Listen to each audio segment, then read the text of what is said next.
제가 다룰 내용은 지난번에 말씀드렸듯이 3장의 내용을 좀 다룰 내용이고요. 그 전에 제가 예전에 써놓은 글인데 요거 한번 조금 여러분들이 그 C샵에 대해서 감을 잡기 위해서 제가 정리된 거를 한번 보여드리겠습니다.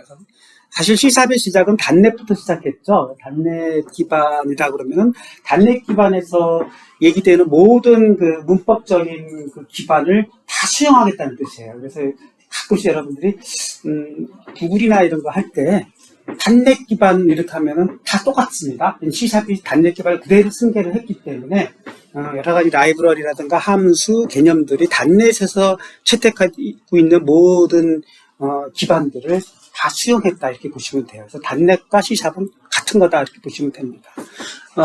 그래서 단넷 자체는 이제 기본적으로 오픈소스의 개념으로 출발을 했고, 마이크로소프트가 사실 리눅스가 워낙 세지니까 나중에 위기감을 느껴가지고 할 수 없이 우리도 서로 수용하는 개념으로 가자 해서 독점적인 그 지위를 다 포기한 거예요. 그렇게 해서 모두 이제 개발자들 입장에서는 아주 천국이 된 거죠. 이제 다 쓸 수가 있게 됐으니까. 이제 옛날에는 뭐 리눅스파냐, 윈도우즈파냐, 뭐 갈라지고, 또 자바냐, 뭐 C냐 또 갈라지고 이래가지고 사실은 좀 선택하기가 어려웠었어요. 근데 지금은 이게 자바나 C가 다 C샵으로 통합됐다고 보시면 되는 거고, 그다음에 플랫폼도 뭐 윈도우즈가 됐던, 리눅스가 됐던 다 단넷 기반에서 통합이 됐다 이렇게 보시면 되기 때문에 우리 개발자들 입장에서는 뭐 아주 좋게 된 거죠. 그리고 더욱더 층이 넓어지고 우리가 서로가 정보 교환할 수 있는 어떤 커뮤니티가 그만큼 커진 거기 때문에 상당히 저는 좋다고 보여지고, 뭐 역사 살펴보면은 뭐 제 블로그를 확인해 보시면은 아무튼 해마다 계속 그 버전들을 발표하고 있는 거고, 제가 그때 이 글을 정리할 때의 연도가 뭐 한 2년 전이기 때문에 또 그 사이에 6.0, 7.0 올라가지 않았나 싶어요. 그거는 뭐 나중에 살펴보시면 되고, 뭐 당시에 제가 정리할 때는 .5.0에서부터 어떤 식으로 아까 얘기했듯이 마이크로소프트는 빌드 컨퍼런스라는 걸 해마다 열어요. 개발자들을 모아놓고 자기들이 신제품 발표하기도 하고 튜토리얼을 열기도 하고 뭐 이렇게 되는데, 쫙 한마디로 뭐 우리가 전시회 가서 고객들한테 새로운 제품들을 막 소개하면서 홍보하듯이 개발자 컨퍼런스를 마이크로소프트가 해마다 열죠. 거기에 이제 자기네들의 정책도 같이 발표하는 거예요. 우리는 이런 방향으로 간다. 앞으로 방향은 이거다. 그러면 이제 개발자들이 트렌디하게 어떤 그 스테이트 오브 아트를 놓치지 않으려고 이제 쫙쫙 갖추는 거죠. 그래서 이제 그러한 것들이 있고, 이제 단넷에 대한 개념들, 뭐 전문적인 내용도 있고, 뭐 그냥 또 이렇게 상식적인 내용도 있는데, 뭐 이해 안 가기로 넘어가는 거예요. 뭐 그걸 다 뭐 워드 바이 워드로 내가 저게 무슨 소리냐 하면은 주눅 들 필요가 하나도 없어요. 나중에 되면 다 또 이해가 되는 거니까, 모든 정보의 글은 100% 이해를 갖다 목표라고 읽지 마시고 스트레스 받을 필요도 하나도 없고, 그냥 쭉 들어오는 대로 받아들이고, 안 들어오는 글들은 이쪽 귀로 흘려버리는데, 그러게 속이 편해요. 저걸 다 알아야겠다 그러면은 얘가 나랑 안 맞나 보다 생각하는데, 수많은 개발자들이 다 이해를 못해요. 근데도 그냥 넘어가는 것 뿐이거든. 그러니까 우리 전공자든 비전공자든 이 IT 분야의 그 각종 용어, 각종 약어, 그거 워낙 새롭게 생겨나고 새롭게 없어지는데 그거 어떻게 다 쫓아가? 알게 뭐야? 그냥 넘어가는 거예요. 저는 그렇게 봅니다. 그래서 뭐 단넷 프레임워크가 뭔지, 뭐 FCL이 뭔지, 뭐 그런 것처럼 좀 내가 이렇게 정리해 놓은 것들을 읽고, 여러분들은 다 회사에서 설치를 해주기 때문에 뭐 설치 과정까지는 굳이 필요가 없는 거니까, 그죠? 저는 이제 집에서도 하고 그러기 위해서 쭉 설치를 다 한번 해봤고, 뭐 지금 지난번에 얘기했듯이 제가 서두에 얘기했듯이 뭐 자바와 유니티와 뭐 이런 것들이 다 한데 통합이 되고 있다. 뭐 이런 정도를 해서 제가 비주얼 C샵 그 코너 제 블로그에 이쪽 C샵 비춰. 이게 샵자가 이 폴더명은 안 들어가요. 그래서 할 수 없이 샵이라고 썼는데, 그 이유는 그렇게 됐고요. 제목에는 들어가요. 근데 이상하게 폴더명에는 또 이게 안 들어가요. 네이버에서 막아놨어요. 특수기화 안 된대요. 그래서 할 수 없이 이렇게 썼고, 오늘은 제 목록 열기를 보시면은 그 중에서 이제 세 번째, 헬로까지는 지난번에 한번 해봤다고 치고, 요 세 번째부터, 요 6번까지, 여기 내용을, 여러분들과 함께 실습 겸해서 같이 해보려고 합니다. 제가 워낙 대학에서 강의를 많이 해서 말투가, 강의하는 말투가 돼서 좀 짜증나죠. 괜찮아요? C샵을 하기 전에 우리가 프로그래밍을 잘한다는 걸 좀 생각해 볼 필요가 있어요. 여러분, 프로그램을 잘한다는 게 뭔지 한번 생각해 보세요. 저도 생각해 봤어요. 프로그램 잘한다는 게 뭐냐. 뭐 제가 그렇다고 프로그램을 잘 짜는 건 아니지만, 기초 프로그래밍 교육자로서 학생들한테 참 얘기할 때 프로그램이 잘한다는 게 뭐냐. 그러면 언어를 생각해 보시면 돼요. 언어를 잘한다는 게 뭐지? 말을 잘한다는 거? 개념이 잘 잡힌 사람이다. 철학적으로 훌륭한 사고 체계를 가졌다. 사상이 좋다. 아니면 수많은 어휘력이 좋아서 아주 그냥 달변가로 이 단어 저 단어 그냥 막 쏟아 부어가면서 그냥 어휘력이 좋은 사람. 문법이 완벽해가지고 그대로 글로 옮겨도 문장으로도 손색이 없는 사람. 뭐가 말을 잘하는 걸까요? 제일 좋은 거는 사실은 전달력이잖아요. 자기가 하고 싶은 말은 남이 잘 알아들으면 그 말을 잘하는 거고, 두 번째로는 감동까지 주면 더 잘하는 거 아닌가요? 저 사람 말이 들어가니까 정말 이해가 쏙쏙 들어온다. 그렇게 들어가면 잠깐 요거를 중지하고. 그래도 프로그래밍도 마찬가지인 것 같아요. 언어의 사상 체계가 좋고 개념 체계가 좋고 지식 체계가 좋아야 좋은 사상과 좋은 어떤 지식을 전달할 수 있듯이 프로그래밍도 개념이 튼튼해야 돼요. 그래서 아까 얘기했듯이 단순히 프로그래밍 문법을 잘한다. 내가 남보다 많은 함수를 알고 있다. 그게 중요한 게 아니라 기초를 좀 튼튼히.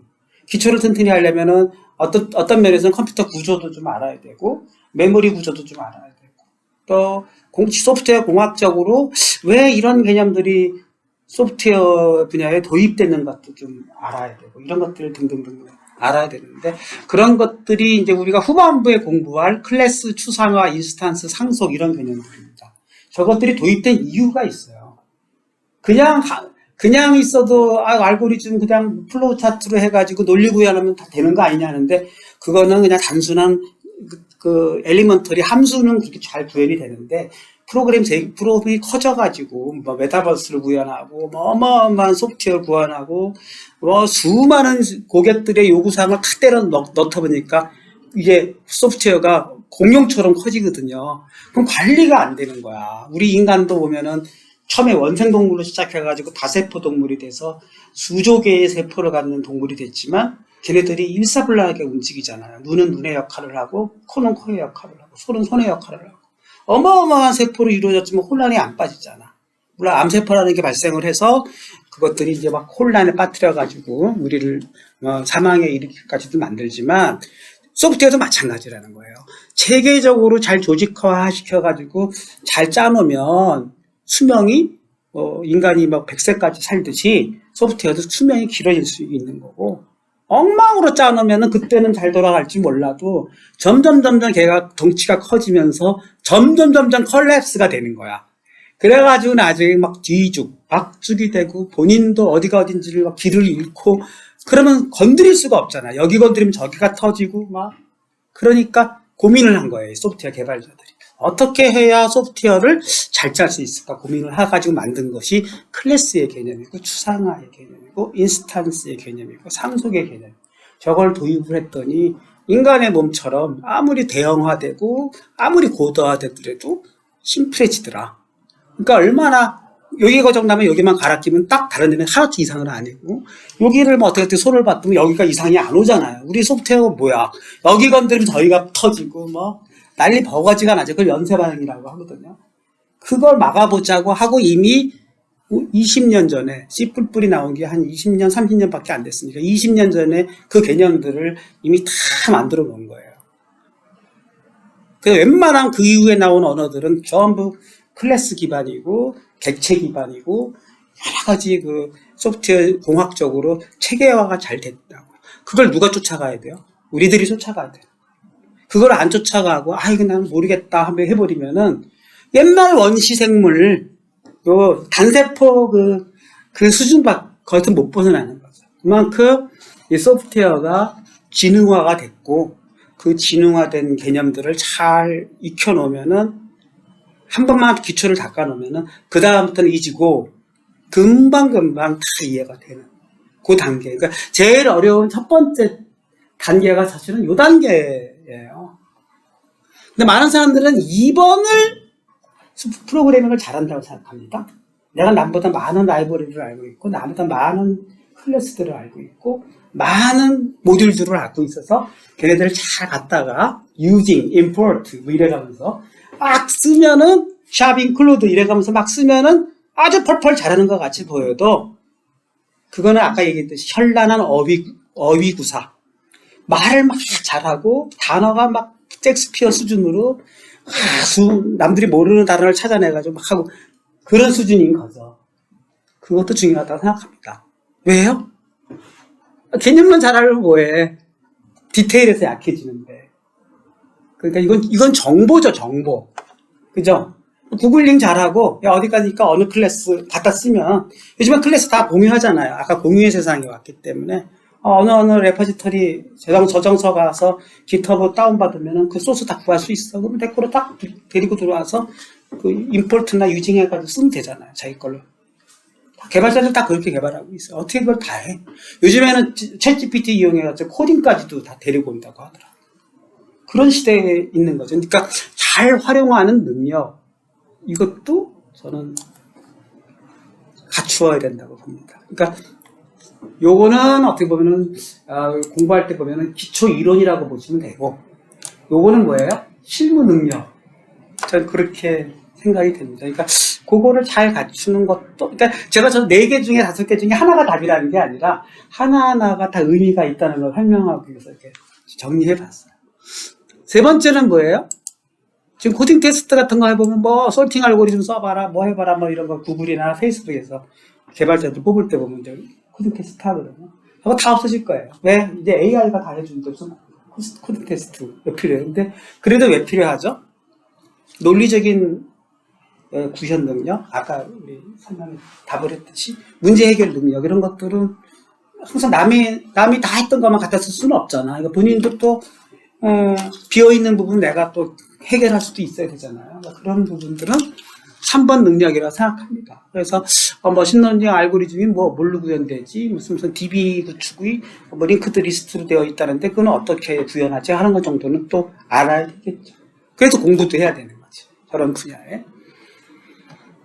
GUI 이런 것도 사실은 아까 얘기했듯이 실적 프로그램을 짤 때 보면은 어떤 식으로 화면을 구성하고 어떤 식으로 얘를 3D 구현하고 이런 구현 능력도 그건 포장 능력이라고 보여요. 상품이 이제 어떻게 보면 랩핑 예쁘게 좀 포장을 하고 데코레이션을 해야 팔리잖아. 그러니까 그 능력도 중요하지 않나? 미사여고를 잘 써가지고 멋지게 가다듬는 거죠. 그 GUI 능력. 그러면서도 또 레벨업 어려워지고 있어요. 지금 책 후반부에 가면 멀티스레딩 얘기가 나와요.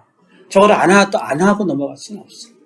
멀티스레딩의 개념은 대부분 우리 장비들도 그렇지만 장비를 돌아가면서 바로바로 또 프로파일링을 고칠 수도 있고 이런 게 다 멀티스레드로 돌아가기 때문에 CPU를 시간 분할을 해가지고 여러 태스크들을 동시에 돌리는 기능들이거든요. 우리 소프트웨어도 마찬가지죠. 우리 소프트웨어가 돌면은 다른 기능이 하나도 먹통이 된다 그러면은 안 되겠죠. 그런 기능들 상당한 수준을 보여주고 있어요. 우리 쫓아가야 돼요. 그거 가지고 잘난 척 하느니 뭐니 이렇게 서로 기싸움 할 필요가 없어. 저는 그 개발자들을, 전공자들은요, 자기보다 한 수인 거 무조건 따라 배워야 돼요. 그래서 자기 거를 만들어버리면 자기가 더 나중에 능력이 올라가면 또 그 사람들도 그때 가서 비하할 수도 있잖아. 쟤네들 별거 아니네. 이럴 수도 있잖아. 근데 자기가 못하면서 스스로 잘난 사람들을 비하하는 건 바보 같은 짓이에요. 근데 알고 봤더니 아는 것도 아니야. 실제로 따져보면은. 근데 실제로 그걸 가르쳐 주려는 사람이 적대시해버려. 오케이. 그러면 내가 보기에는 발전이 있겠냐는 거예요. 그래서 배운다면은 뭐죠? 장강의 뒷물이 앞물을 넘어가듯이 뒤늦게 배운 사람이 압도할 수 있는 거야. 세상은 언제든지 역전이 가능한 거예요. 근데 다만 배울 때는 철저하게 오베이를 해라. 하는 게 저는 저의 인생 철학이에요. 그러니까 누가 잘난 척하는 거 보면은 전 존경해줘. 어쩌다 나보다 앞에 갔구나. 그럼 넌 충분히 잘난 척해라. 그러면 그런 사람들을 존경하고 어느 사람이 돈을 많이 벌어서 부자가 됐어. 그러면 우리는 막 저거 뭐 뒤에서 나쁜 짓 해가지고 벌었겠지? 뭐 저거 좀 벌었다고 해서 저렇게 호화스럽게 살아? 욕하잖아요. 앞길을 샜는데 절대로 그래서는 안 돼요. 성공한 사람들을 존경해줘야 돼. 야, 너 어떻게 거기까지 갔니? 어떻게 돈을 거기까지 벌었어? 브라보. 그리고 막 돈 쓰잖아요. 그러면 잘했다고 해줘야 돼. 돈을 쓰게 만들어야 경제는 돌아가니까 그 사람. 미국에서는요, 뭐 테니스장을 짓든 뭐 개인 수영장을 짓든 잘했다고 해줘요. 그래야 그 사람들이 돈을 쓰고 다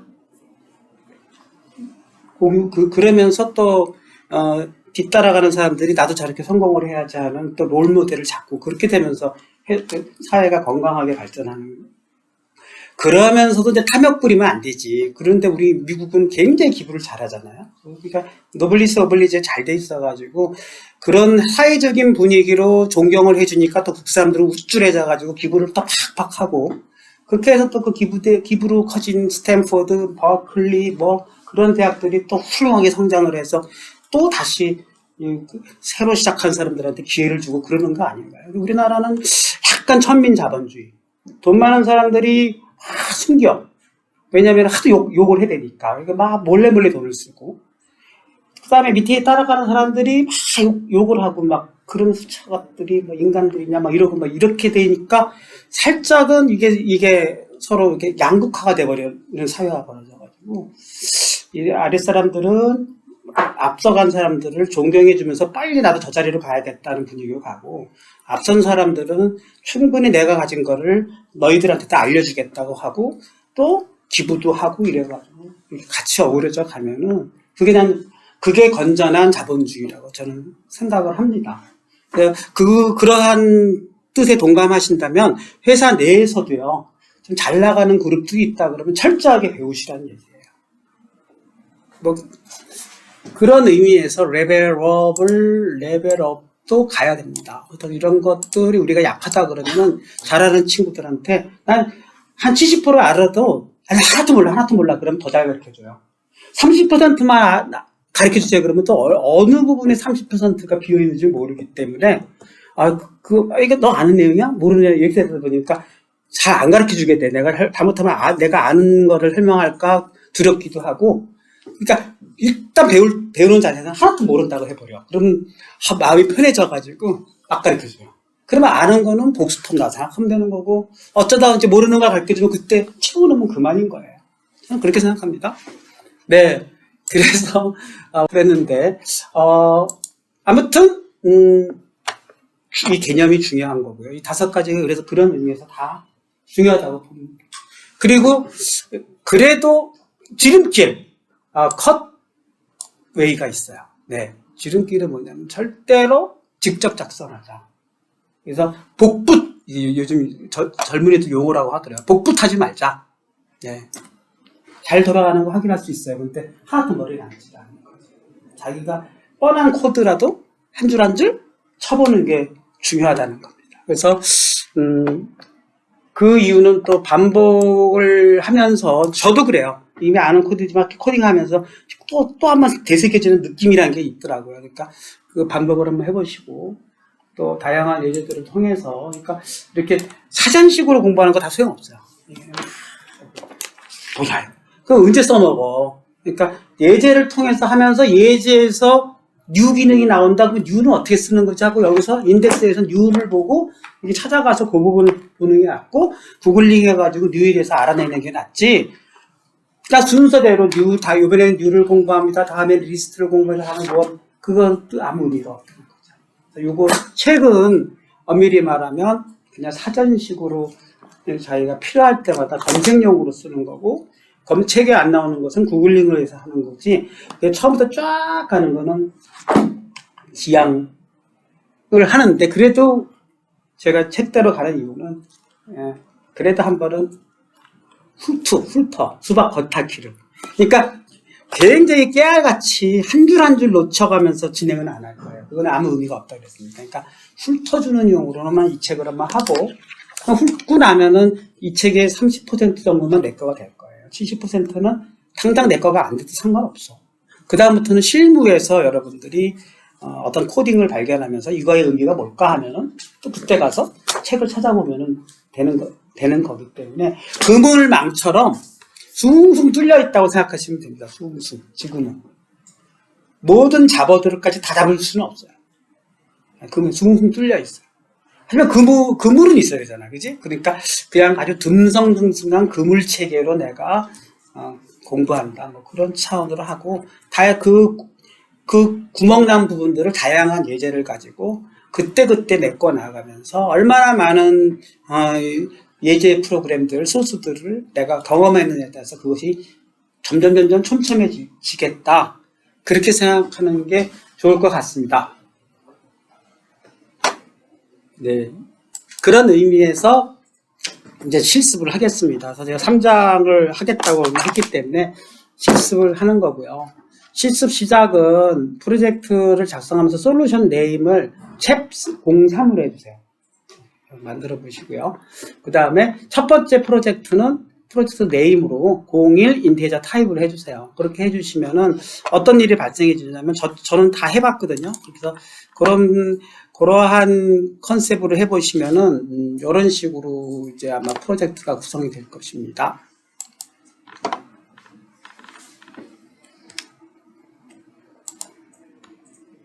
잘 안 보이는데 여기는 작아가지고 이쪽에 보면은 이제 저는 이제 우리가 처음에 프로젝트를 구성할 때 아까 챕3를 해주시면 처음에 여기에 솔루션 탐색기에서 챕3를 뜰 것이고요. 첫 번째 프로젝트를 01 인티저 타입을 했다면은 이쪽으로 그 프로젝트 네임이 이렇게 뜰 거예요. 그래서 거기서부터 01 챕터의 내용으로 수행하시고 이게 끝나서 실행이 된다 그러면 두 번째로는 여기서 솔루션에 여기를 클릭하셔서요. 오른 버튼을 누르시면은 추가가 나옵니다. 추가해서 프로젝트, 기존 프로젝트를 하지 말고 새 프로젝트를 해주면은 요 솔루션 탐색기에 대해서 프로젝트들을 추가할 수가 있는 거거든요. 그러면서 아까 얘기했듯이 C샵에서 갖고 있는 클래스 네임 스페이스가 달라지기 때문에 같은 네임 프로그램이 여러 개를 돌릴 수가 있게 되는 것입니다. 그래서 그런 식으로 해서 새 프로젝트의 개념으로 해주시고요. 그 다음에 이제 프로젝트가 여러 개 생기면은 여기에 20개면 20개의 프로젝트가 주르륵 솔루션 탐색기 안에 들어오기 때문에 실행할 때는요, 여기서 보면은 자기가 선택할 수가 있어요. 클릭을 해주면은 자기가 20개가 아예 다 입력이 있다면 선택할 수가 있으니까 내가 1번 돌려야지 하면 1번 선택하고 꽉 찬 거 하지 마시고요. 그 디버그까지 하는 거니까 빈 걸로 실행을 하시면은 1번 프로그램이 실행되는 거고, 네, 그런 식으로 해가지고 이제 실행이 왜 안 되나? 이거 좀 느려지는데 기다려보자. 네, 이렇게 해서 이런 식으로 이제 1번이 실행되는 거고, 내가 2번을 실행하겠다 그러면은 또 이제 여기서 쭉 보면은 네, 여기를 고친다 그랬죠. 그래서 여기를 클릭하면 이제 2번으로 넘어가면 2번을 선택하고 또 여기가 2번으로 바뀌어야 돼요. 그래 놓고 실행 버튼을 누르면은 또 2번 프로그램이 실행되고, 그렇게 되다 보면은 이제 네, 디버그 2번 창이 뜨지 않습니까? 그러면 여기에는 저 에디터 내에는 같은 main.cs가 여러 개가 생기는 거죠. 그럼 내가 코드를 보고 싶으면은 해당 메인 CS 어떻게 되어 있죠? 메인 CS 눈이 안 보이는데 메인 app 요거를 더블 클릭하시면은 그 창들이 물론 여기서 선택할 수도 있는데 위에서 여기가 같은 이름으로 쭈르륵 뜨니까 어려우니까 여기서 클릭을 해가지고 메인 프로그램을 수정할 수가 있습니다. 그래서 이런 개념으로 해서 여러분들이 어떻게 하자고요? 하나의 프로젝트 솔루션 네임 챕 03 밑으로 해가지고 3장 전체 예제 프로젝트 19개를 실행하는데요. 책에는 번호를 붙이지 않게 돼 있어요. 근데 저는 번호를 붙인 이유는 나중에 그 솔루션 탐색기 리스트에서요, 번호대로 저기 리스트가 뜨는 게 찾기가 편하잖아요. 만약에 이걸 안 붙여버리면 가나다 알파벳 순으로 떠버리기 때문에 찾기가 어려워져요. 그래서 010203으로 해가지고 프로젝트 네임을 앞에 번호를 붙이게 해주고 뒤에는 교과서대로 인티저 타입 하면은 이제 요걸 아까 제가 보여드린 거고요. 인티저 타입이면은 이제 교과서에 있는 내용은 그냥 컨셉이니까 여러분이 읽어보시고 당장은 뭐라고요? 복습이라 그랬잖아요. 코딩. 그러니까 처음에 에디트 창에 뭐를 띄우라고요? 첫 번째 이그젬플은 뭐죠? 네, 인티저 타입이잖아요. 인티저 타입 복붙이 가능합니다. 복붙하지 마시고 그대로 툭툭툭툭 쳐보고 내가 오류가 나면은 어디서 오류가 났지, 뭐 세미콜론이 빠졌다느니 예를 들면 오타가 났다든지 이런 거 스스로 다 찾아보시면서 그대로 찾고 실행해보고 결과대로 나오고 그다음에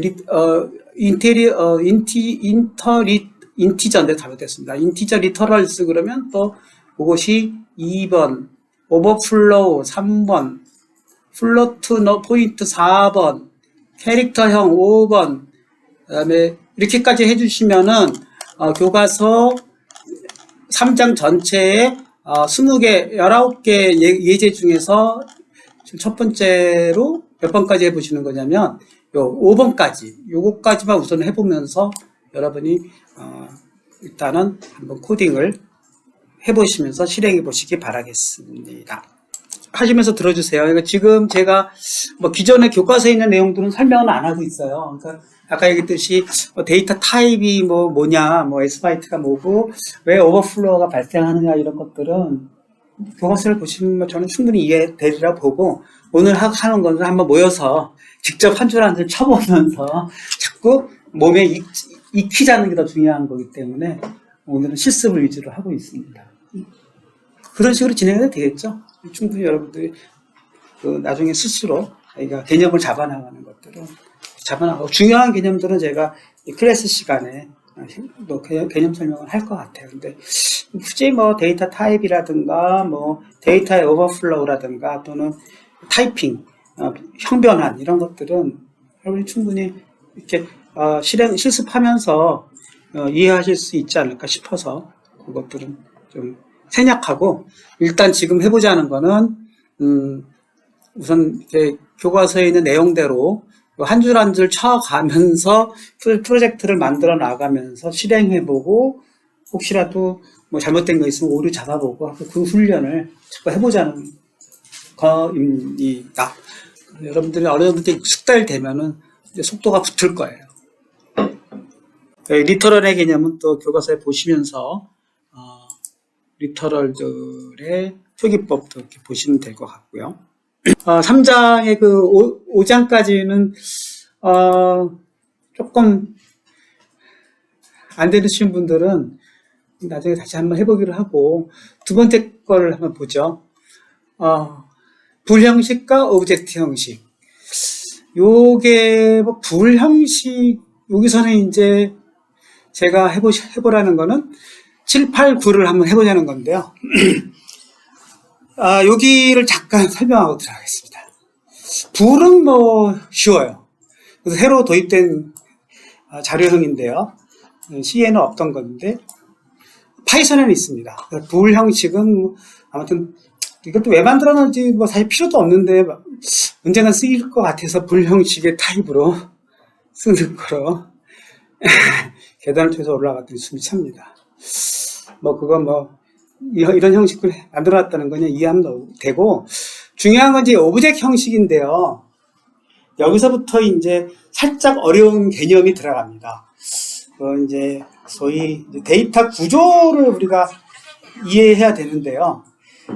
여러분들이 이제 데이터가 실질적으로 저장되는 공간이 이제 스택 공간이 있고 힙 공간이 있거든요. 근데 요거 잘 이해 못 하시는 분들이 있을 것 같아요. 저도 컴퓨터 구조론을 많이 가르쳤지만 이 스택의 영역이 어디고 힙의 영역이 어디냐 하는 것을 하드웨어적으로 딱 운영체제가 이렇게 지정하는 것이 있는데 이제 이것은 사실 사용자들은 굳이 알 필요가 없는 거예요. 근데 굳이 이거를 이제 어떤 경우, 어떤 변수들은 스택 공간에 저장되고 어떤 경우는 힙 공간에 저장되느냐 하는 것을 왜 중요시 여겼을까 생각해 봤더니, 여러분들도 이제 품질 검사 같은 거 할 때 느끼셨겠지만, 결국은 메모리 리키지라는 현상이 있어가지고, 결국 소프트웨어가 늙어갈수록 점점 버벅대는 경우가 생기거든요. 그게 대부분의 수명 관리에서 어려워요. 소프트웨어의 수명 관리에서. 근데 요거를 C샵에서는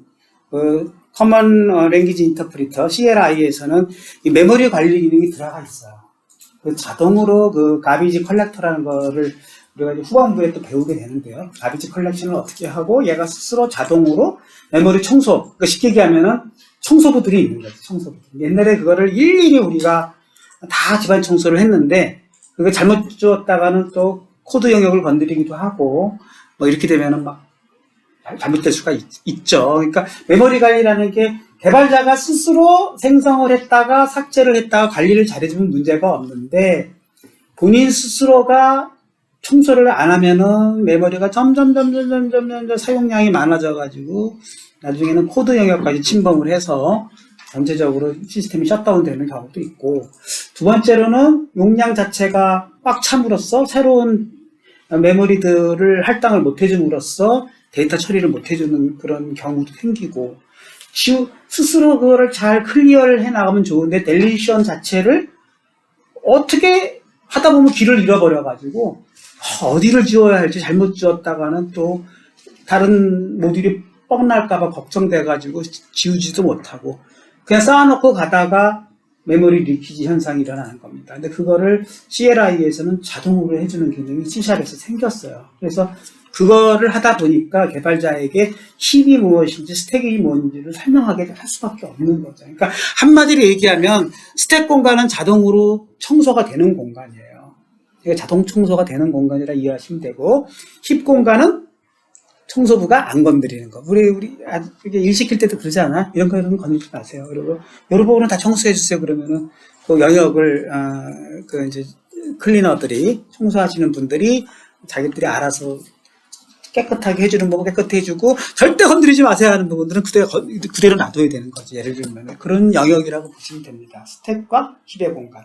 그러다 보니까 자료를 갖다가요, 메모리에 힙 공간에 선언을 할 것인지 스택 공간에 설정을 할 것인지 태생부터 정해진다는 거예요. 무슨 말인지 알죠? 내가 얘는 곧 버릴 공간, 얘는 두고두고 쓸 거 할 것을 스스로 정한다는 거예요.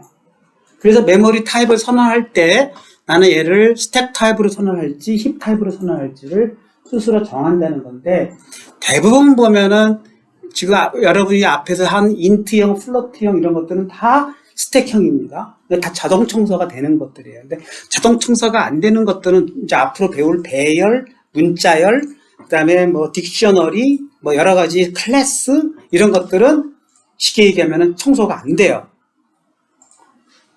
대부분 공통점이 뭐죠? 데이터가 단일 데이터가 아니라 그룹 데이터들이죠. 뭉치들. 그때 배열 뭉치고, 문자열도 뭉치고, 클래스도 뭉치고, 그렇지 않습니까? 그런 뭉치들 데이터는 전부 힙 공간에서 저장이 됩니다.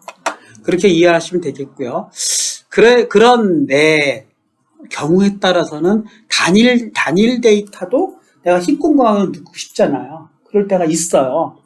왜 나는 차별 대우하느냐? 나도 잠깐만요. 그래서 오브젝트 데이터 타입은 쉬워요. 오브젝트형으로 선언하면 걔가 힙 공간으로 저장된다. 그냥 그렇게 이해하시면 돼요. 다만 값 지정을 그러면 어떻게 할 거냐 하는 이제 부분이 생기는 거거든요. 그러니까 힙 공간으로 저장되는 순간에는 그 메모리만 스택 공간에다가 얘가 그 힙 공간에 있는 메모리만 저장하는 거라고 해서 우리는 그거를 참조 형식이라고 하거든요. 참조 형식으로만 저장되면은 참조 타입을 이제 지정을 해줘야 돼요. 그래서 이제 그다음부터는 박싱, 언박싱의 개념이 나오는데, 이 부분이 조금 여러분이 이제 이게 교과서 읽어봐도 무슨 소리인지 모르겠다 할 수가 있어요. 그래서 여러분들 박싱이 뭐고 언박싱이 뭐냐 하는 거를 잠깐 설명을 드리도록 하겠습니다. 그래서 박싱은요, 오브젝트 A는 1, 2, 3 해버리는 순간 요거는 우리는 박싱이라고 합니다. 그러니까 BA라는 놈이 A라는 놈이 어떤 힙 공간에 저장이 됐고요. 실제 그 값은 123이라는 건 힙 공간에 저장이 돼 있어요. 여기 들어가 있어요. 근데 읽어볼 수는 없어요. 아직까지. 그냥 메모리와 그 밸류만 저장되어 있는 것 뿐이에요. 그러면 박싱을 해놓은 거니까 그 내용본을 뜯으려면 우리는 박스를 뜯어가지고 물건을 꺼내야 되잖아요. 그러니까 박싱이라는 것은 그 안에 뭔가가 들어있지만 당장은 열어볼 수는 없다는 뜻이에요. 언박싱은 뭐야? 열어본다는 거예요. 뜯어가지고 여기는 그 밸류를 내가 사용하겠다는 거잖아요. 그러니까 언박싱은 어떻게 사용하느냐? 박싱만 해놓고 언박싱에서는 int j하고 그 object o를 자기가 자기 타입으로 원하는 형태로 가져오는 거예요. 잘 보세요. object o는 뭐다 하면 이 o는 o가 오브젝트형으로 선언됐기 때문에 박싱이에요. 이 안에 들어가 있고 열어볼 수는 없어요. 근데 열어보려면 뭐라고요? int j 하면 이거는 순수 스택형이잖아요. 그러니까 얘는 여기 있는 영역이에요. 그리고 뭐를 가져온다고요? 이 o 데이터를 int형으로 형변환해서 가져오겠다 하는 게 언박싱이라고. 그러면 이제 비로소 이 안에 저장되어 있는 값이 어디로 들어간다고요? A로 들어가는 거예요. 그러면은 J는 얼마든지 내가 쓸 수 있는 값이 되는 거죠. 이렇게 조금 쉽게 얘기하면 포장지를 하나 넣어가지고 한번 박싱을 시켰다가 그 값을 쓸 때는 포장지를 뜯어서 써라. 그런 약간의 조금 귀찮은 프로세스를 하나 넣어놓은 거예요. 그러니까 이걸 왜 했느냐 하는 건 나중에 천천히 알게 되니까 지금은 이거다 하고만 넘어가고 이게 왜 필요한지는 아직 몸으로 체육되기가 전이니까 나중에 이제 가베지 컬렉션으로 들어간다 이렇게 생각하고 그냥 잘 개념화가 안 될 때는 그냥 암기가 최고예요. 그러니까 다시 한번 정리해 봅니다. 힙은 배열이나 클래스와 같은 집단형 데이터에 힙이 저장된다. 단일형 데이터는 스택에 저장된다. 그냥 그렇게 그냥 기계적으로 암기해 두시고 단일형 데이터가 힙 공간에 가고 싶을 때는 오브젝트형으로 저장된다. 그거를 박싱이라고 한다. 그럼 그 값을 다시 단일형 데이터처럼 쓰려면은 언박싱을 통해서 단일형 데이터로 얘를 대입시키면 된다. 그게 언박싱이다. 이렇게 이해하면 되겠고, 네. 그래서 박싱과 언박싱의 개념을 교과서에서 연습하는 용도로 썼습니다. 그래서 아까 얘기했듯이 오브젝트형은 연산도 불가하고 꺼내보는 것도 불가능해요. 그러니까 인트형 데이터로 타이핑형은 형변환이라는 뜻이고 형변환을 해서 자기가 언박싱을 시켜서 일반형 데이터로 대응시켜서 쓴다. 왜 해야 되느냐? 당분간은 따지지 말고 묻지도 말자. 이겁니다. 이해하셨죠? 그리고 이제 그 다음 개념은 박싱, 언박싱까지 했고요. 그 다음에 이제 어디까지 공부하자고요? 바는 또 뒤에 가서 설명을 하는 거니까 두 번째 우리 시간 오브젝트형, 박싱, 언박싱의 개념을 해가지고 여기까지 두 번째까지 계속해서 또 진행을 해보도록 합시다. 네. 무슨 말이냐면은 지금 여기 지금 설명드린 게 요 내용이 요리 들어갈 수 있지 않느냐. 들어갈 수 있죠. 그래서 이렇게 해가지고 이렇게 해서 여기로 딱 이렇게 넣을 수가 있죠. 이렇게 넣고 그 다음에 C 값을 찍어볼 수 있는 거예요. 이렇게 되면 그냥 기존하고 똑같은 게 되는 거예요. 그러면 얼마가 찍힐까요? 그러니까 123이 B로 들어갔고 B의 값을 다시 인트화해서 C는 124가 찍혀야 되잖아요. 실행을 해보면 얘도 인트 이걸 바꿔줘야 되고 실행하려면 박싱, 언박싱으로 해줘야 되고 실행해보면 네, 이렇게 해서 124 들어가지 않았습니까? 그러나 이제 얘기는 이게 불가능하다는 거예요. C는 꺼내볼 수는 있어도 C에 C 플러스 1을 하고 싶잖아요. 연산을 하고 싶은 거예요. 이게 안 된다는 거예요. 오류. 실행해보면 어떻게 오브젝트를 연산을 하느냐. 그거는 언박싱에서 해라 이거예요. 그러니까 박싱은 가능하다 이거예요. 지금 박싱 가능하죠? 박싱을 했는데 지금 C를 찍은 게 언박싱이 아니라 라이트 라인에 그냥 오브젝트를 읽을 수 있는 기능을 넣는 것뿐이기 때문에 관찰만 한 거야. 그 값을. 그러나 그 값을 우리가 억세스는 할 수 없다는 거예요. 그래서 관찰은 할 수 있었지만 얘를 그러면은 하려면 어떻게 하라고요? 그냥 박싱할 수 있는 아무거나 데이터를 하나 선언을 해주고 걔를 어떻게 하라고요? 언박싱해서 쓰라는 거예요. 그러면 얘를 D로 넣어주고 D의 값을 C는 지금 오브젝트잖아요. 그러니까 언박싱 해야 되는 거니까 뭘로 해요? 인트로 언박싱 해야 될 거 아니에요. 이게 언박싱 된 거라니까 C를 꺼내가지고 언박싱 한 거예요. 그러면 그 값들을 연산을 하든 뭐 그냥 바로 읽든 해서 console write line D를 하면은 얘가 연산이 된 결과가 나와야 되잖아요. 그 얘기를 사실은 저 앞에 있는 예제보다 이 예제가 더 좋은 예제죠. 근데 내가 그냥 교과서를 하다 보니까 그렇게 되는데 조금 그 교과서가 그런 부분에 있어서 조금 허술하다 보다는 적절치 못한 예제인 것 같아요. 오히려 이 예제가 더 낫지 않을까, 이해하는 데는. 네, 그러면은, 박싱의 언박싱이 확실히 눈에 들어오지 않습니까? 이렇게 125 딱 들어왔잖아요. 네, 그런 거예요. 무슨에 빠지죠? 나중에 C값을 지정할 수 있다는 개념이잖아요. 안 된다고 그랬잖아요. 그건 무조건 박싱을 해야만, 언박싱을 해야 된다고 그랬잖아요. 그러니까, 그럼 빈 상자? 안 된다는 거예요. 왜냐면 넣을 방법이 없기 때문에. 허용을 안 하잖아요. C는 이런 거 허용을 안 하잖아요, 지금. 그러니까, 오브젝트로 가는 순간 걔는 10공간이고 박싱이 돼 있어야 되는 건데, 빈 상자다? 그러면은 넣을 방법이 없다니까. 거기에서 뭐 내용물을 담을 방법이 없는가. 박싱하는 순간에 컨텐츠를 담아야지, 나중에 담을 수가 없다는 거예요. 뜯어가지고 담을 수는 있죠. 뜯어가지고 담을 수는 있습니다. 한번 해볼까요? 이거는 안 돼요. 이건 당장 오류가 납니다. 왜? C는 오브젝트가 어떻게 내용물이 없냐고 오류가 나는 거예요. 오류가 나야 되는데 안 납니다. 오류가 나지 않습니까? 오류의 원인은 아니오를 치는 순간에 알려주는데 여기서 정확하게 9번 줄에서 여기 뭐라고 돼 있어요? 예, 할당되지 않는 C 지역 변수를 사용했습니다. 딱 나오지 않습니까? 그 얘기는 왜 오브젝트의 값을 할당을 안 했냐는 뜻이에요. 그러면 내가 어떻게 할 수 있다고요? C를 이렇게 할 수는 있다는 거죠. 이렇게 해서 B, 이건 가능해요. 왜요? B를 언박싱 했잖아요. 언박싱을 안 했잖아요. 그래도 불구하고 얘를 낼로 넣겠다. 이거는 가능해요. 더 연산한 것도 아닌 거니까. 연산하려면 얘를 다시 언박싱 해가지고 인트를 붙이고 더하기 2를 하던가. 이거는 오류가 안 납니다. 이거 해보면, 이런 거 저런 거 이렇게 여러분이 이렇게 실험을 해보면, 대략 얘의 개념을 알 수가 있어요. 그러니까 딱 얘를 개념하려면 여러 가지 방법으로 실험을 해보면 알아요. 그러면 여러분들이, 이제 내가 대충 오브젝트가 뭔지, 어느 게 가능하고 어느 게 현재 가능하지 않을지 이런 건지 알 수가 있는 거죠. 결국은, 실행 중에 C의 값은 바꿀 수가 없잖아요. 결국은.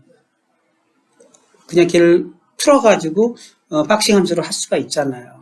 근데 나중에 뒤에 가면은 참저자라는 걸 해가지고, 그걸 건드릴 수도 있어요. 직접 제 주소지를 알아내가지고 건드리는 방법이 있거든요. 그거는 이제 좀 고난도의 기술이고, 지금은, 그냥 일단 스택으로 옮겨가지고 값을 조작할 수밖에 없다라고 우선 하시고, 직접 그 공간으로 들어가가지고 내가 거길 건드려 보겠다 하는 수법이 좀 있습니다. 그런 자유도를 제공을 해요.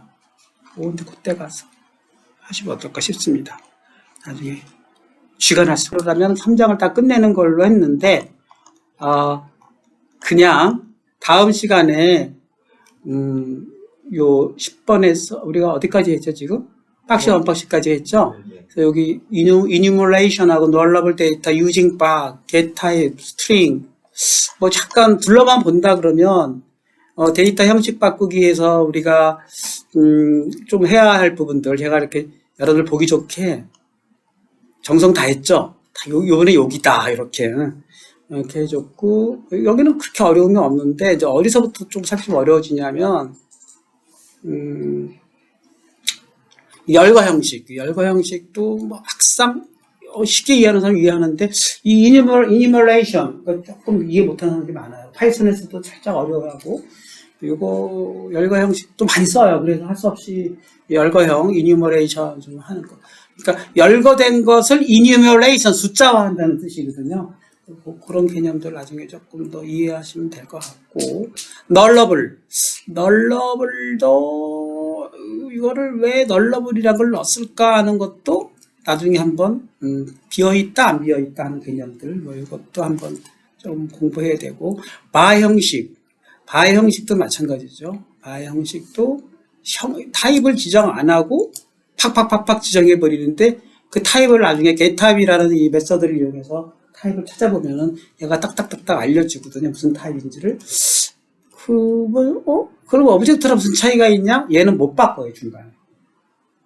그냥 A를 int A 또는 float B 또는 string C 뭐 이렇게 쓰는 거 대신에 이렇게 그냥 쓰겠다는 건데 뭐 약간의 제가 보기엔 C샵의 최근 버전에서 이것이 새로 개발된 게 아닌가. 약간 파이썬하고 경쟁하는 것 같아요. 그러니까 내가 일일이 이걸 알아야 되느냐. 그냥 귀찮다.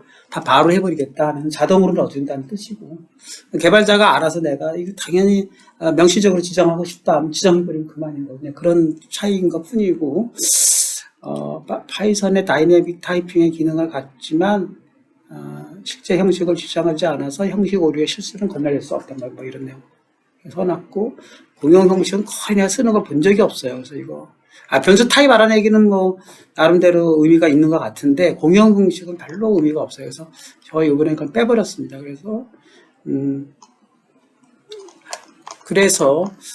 마까지 하는 것이 이제 다음 주에 좀 더 우리가 실습 시간에 다룰 내용이고요. 교과서 한번 쭉 보시면서 마까지 좀 가고 마지막 6번 요것으로 3장이 끝나는데요.